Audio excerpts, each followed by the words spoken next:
LSU taking the podium at SEC Media Days for a first time in Nashville, but not for a first time here, of course. We appreciate Carter being here. It is Power Hour LSU. It's Power Hour SEC right here on YouTube. Get on over there. And, of course, Carter the Power joining us as always. What's going on, man? Nothing much. You know, I get excited for SEC Media Days. I used to go every year, and I still get excited for it, right? Just because it's something, right? We're so football hungered at this point, and for the second consecutive year, LSU went on the first day, but I've been keeping up with all these press conferences, Mark, and they've had some interesting quips, but a whole lot of coach speak as well.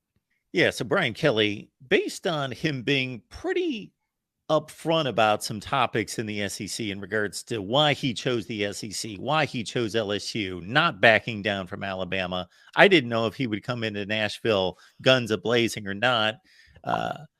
Based on what I saw, not necessarily that. Was there anything of substance that you got from BK? The one thing I like about Brian is he is very open and honest at SEC Media Days pretty much every year, and just pretty much at any press conference setting. He brought up, the idea that this team might be another year away. He brought up, some concerns with some certain units. Obviously, the secondary for LSU still needs to be sorted out after, it was a rough spring game and some rough moments during spring. But overall, obviously, he's very confident in this team, and he's very confident in Jaden Daniels. So, for the most part, I think BK really feels that this team could do something special. But at the same time, Mark, it does seem he wants to temper expectations as well. So for me, Mark, this team is very talented. The people in that room believe that team is very talented.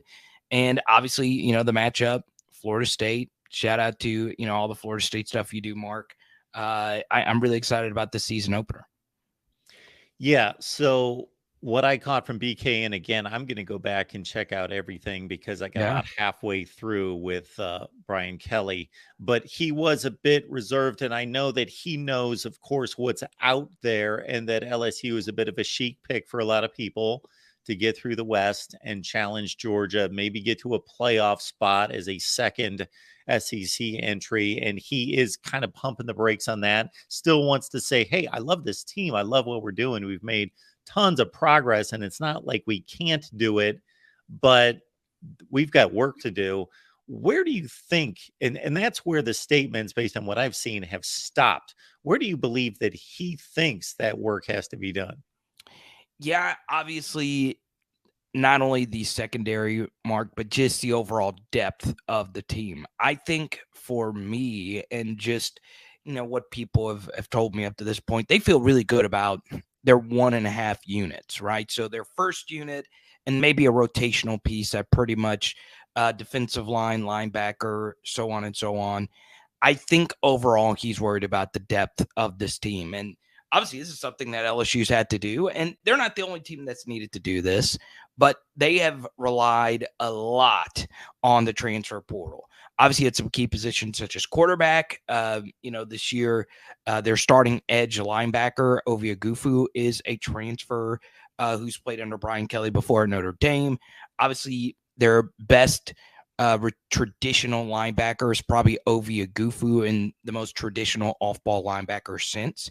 He's also a transfer. So I think for BK, it does make him a little heebie-jeebie that the team is relying so much on transfers. And Mark, as you know, when you go to a new setting, it doesn't mean you're going to be successful in that new setting. So one thing I really think he feels is the high school evaluation and the high school development of his players when they actually get to LSU. It needs to get better. And I agree with them. I really, really do. So I feel depth is his biggest concern, especially after how the team wore down at the end of those Texas A&M and Georgia games. You brought up Jaden Daniels. I really, in the time that you just mentioned the name, kind of reviewed the season and thought, for one thing, they were really a scoring machine down the stretch. They were averaging about 40 points per game the last 4 or 5 games. And then also, and he did this at Arizona State from the time he was a freshman when he stepped on campus, there is no lead that is not insurmountable with a Jaden Daniels led offense. They came back against Mississippi State, Ole Miss, Auburn, double-digit games in all of those. So it's cool to have that kind of guy leading the offense where, whatever predicament, we trust this guy and we think he can lead us back. Yeah, we've done a lot of breakdowns on the channel of where Jaden needs to improve and where Jaden is elite. When it comes to scramble yards, he is by far the best in college football. When it comes to turnover-worthy play percentage, Jaden Daniels was by far the best in college football. But those things, while they are good, it also correlates with potentially not taking enough chances, which Jaden didn't do a lot of as far as throwing the football down the field. He obviously hit some vertical shots, but there were more there for the taking. And obviously the scrambling is a really big part of his game. But I feel as if Jaden and LSU and the overall offense wants him to sit in and trust the development of the play, trust the receivers, and actually drive the football down the field vertically. And it's not just vertically, Mark. One thing that I've been hearing repeatedly is the need for the team to generate explosives in the intermediate, where you're giving them elite neighbors or Brian Thomas Jr., a ball that they can catch and run and do something with after the fact. So in other words, yards after the catcher, otherwise known as yak. So that's something else offensively that they are trying to develop going into next year. And obviously, if Jaden gets just a little bit better in all those things, he has a very good shot of potentially going to New York City next year. And Carter, that's also got to be that offensive surge the back half of the season, that extremely young offensive line coming of age. And now when we get them through another year of strength and conditioning, working together, it's got to be the most cohesive unit on the field to be successful, that they could be maybe the best offensive line in the country this season. Right. Yeah, no, they'll be up there. I mean, obviously, Georgia returns basically all their key guys, and they're going to be the offensive line to beat per se, especially since, Michigan's won this Joe Moore Award the last couple of years. But obviously, LSU is very well in the realm of possibility of winning that award this next year as well, with Will Campbell and Emory Jones coming back for their true sophomore seasons. And then they bring in Lance Hurd, their highest rated recruit, coming in as a 5-star offensive tackle. And I know Lance. I've interviewed Lance, and he was actually teammates of Will Campbell in high school at Neville. So there are, there's some steam for Lance to potentially move to offensive tackle and Emory Jones move to offensive guard. But I think they'll start like they had it last year with left tackle Will Campbell and Emory Jones at right tackle. But for those that don't like getting into the offensive line minutia, this should be a very, very good unit outside of those two guys as well. So we'll see how it works out.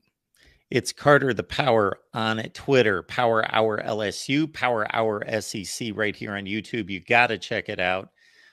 Carter, elsewhere in the SEC, talking season again. And the one thing that I can guarantee about talking season is that the coaches whose teams are projected to be elite and getting way too heavy maybe for their comfort level, they talk them down. And the coaches whose teams are getting kicked around, they talk them up. That's right. The one thing. That's just the nature of coaches. We got to keep even keel. We got to, Kirby Smart was talking complacency. So is there any particular coach, any particular team, including the players, that you wanted to hear from this week, or already have caught the ear of anything in particular that's been stated out there?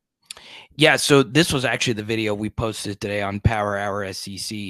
And I actually decided to take the angle of the most popular reporter at SEC Media Day. He writes for the Arkansas Democrat Gazette, and his name is Bob Holt. So he's been at every SEC Media Day since 1992, and he's been writing, covering Arkansas since 1981. So that is crazy.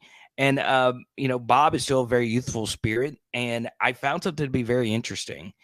So he always gets the first question in this big press room, right? And what I love and what drives other media members crazy is when the same reporter asks the same exact question to different coaches. I love it for this reason, because you get to see how different coaches react to, a similar question, right? Especially one that's kind of intrusive. And this is what he asked. He asked Jimbo Fisher and he asked Elijah Drinkowitz, what is it like giving up the play calling duties? And they both decided to do that this offseason. Obviously, Jimbo controversially with Bobby Petrino, and Elijah Drinkwitz a little bit lower key, giving it to a young guy named Kirby Moore. And their answers couldn't have been more opposite in how it was handled. One coach gave a very egotistical, don't want to hand the reins over to Bobby Petrino. And the other coach was like, hey, I wasn't good at calling plays here these first couple of years at Missouri. I need someone else to do this because I'm stretched too thin. Right. And I found that to be so interesting because Hugh Freeze ended up getting asked that same question by a different reporter, and his answer was kind of in the middle. He also gave up play calling duties, which I didn't know. I didn't know Hugh Freeze wasn't going to call the plays. I knew that they had Philip Montgomery, but I didn't know. I thought he was still going to call the shots because he always has. So to me, Mark, I think that's so interesting because a lot of fans don't actually know how play calls actually work. A lot of fans don't understand the decision about being in the booth or being on the sideline, or how much input does a head coach actually have. So I found that to be so fascinating, just simply because we don't really know how that works. And we also got to see that Jimbo Fisher is going to walk himself into a corner because he doesn't realize he is the worst play caller in the SEC. Yeah, Jimbo just needs to back off a little bit and understand, hey, I'm still going to get the credit when we win. Exactly. Let's do all the things required to win, even if that's let's not get in the way of winning. Yeah, and one more thing on that. Bobby Petrino is, and you've been covering college football, so you know this a lot better than most. I think people forget how good those Louisville offenses were immediately, right? I know we remember the Lamar Jackson years because those are recent, and Lamar's one of the biggest sports stars on the planet now. But what was it, Stephon LaFours, Louisville? Yeah, but now that's a deep cut right there. But right when he was hired from Auburn to be the head coach of Louisville, those offenses were elite. They were first in yards per play in that first season. They were second in yards per play, and they were third in yards per play his third season, only behind Texas and USC, those 05 teams. So this guy is the most prolific offensive play caller in college football, and Jimbo still won't just say, hey, I'll let you do it. Nobody cares, Jimbo. Nobody cares who calls the plays. The only thing the fans want is a winning season. They don't want to see 5-7 again, but Jimbo can't just admit to the public that he sucks at it now. Now he was good at it at LSU and Florida State, but he just needs to give it up. It's just so crazy to me. Folks, look up the Arkansas numbers from 2010, 2011 when they went to the Sugar Bowl and Cotton Bowl with Ryan Mallett at quarterback. R.I.P. Yeah, he was great, man. He was absolutely great. Carter, good to see you, man. Always. As always, man. You keep killing it, man. I see you doing the big things, Mark, and we'll talk soon, man. We'll talk closer to season. I need to get on with the Florida State homies again. Oh, yes, absolutely. Yeah, we got the open invite, but yes, we will make that happen. Yes, let's do it. All right, Mark. We'll see you, man. Thanks, Carter.